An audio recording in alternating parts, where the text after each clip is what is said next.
You're the best person I've ever known, best friend I've never met.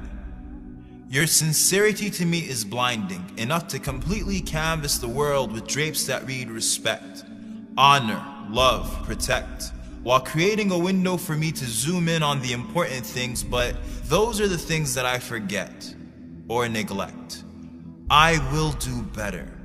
Your ummah is fine, not because of me or mine or wounds that heal with time, those who would die for a $sign, but because a promise is divine.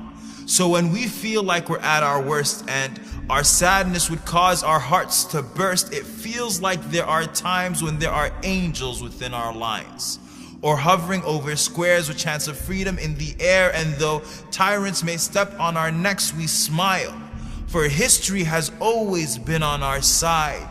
Yours is an ummah that simply does not die. I am sorry for my weakness, for every time I've been ashamed of your name and asked someone to call me Mo, for not knowing enough about you to defend you when they drew cartoons or accused you with the most heinous of accusations, for not getting over my distaste of reading and waiting for Hollywood to put you on the big screen so I could know something about you.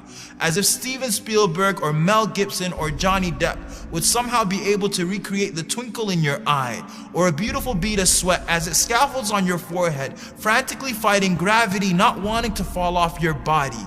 I keep thinking of seeing you. And if you would smile at me, the thought gives me goosebumps. You told me to meet you at the pool. So on that day, I hope and pray that I will see you through the crowd, that no angels barricade me as I sprint at breakneck speed. I hope you recognize it's me. I will crowd the companions to get access to your vision. I will obey my thirst by quenching it from your hand. So until that day, I will pray. I will stand and I will pray as if my feet are holding the earth from splitting.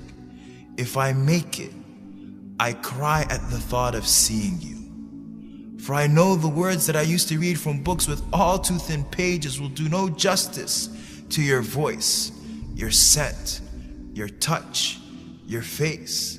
My messenger of Allah has always existed between the curves and dots of the Arabic alphabet. So Muhammad ibn Abdullah in 3D and whatever other dimensions the hereafter brings with it will be an overboard of senses.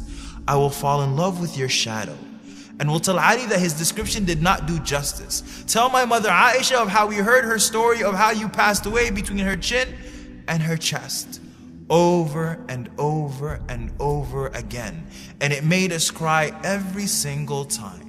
For we never suffered any disaster that was greater than what we suffered before our souls merged with flesh, of entering an earth that was without you. Does the sky even recognize us anymore?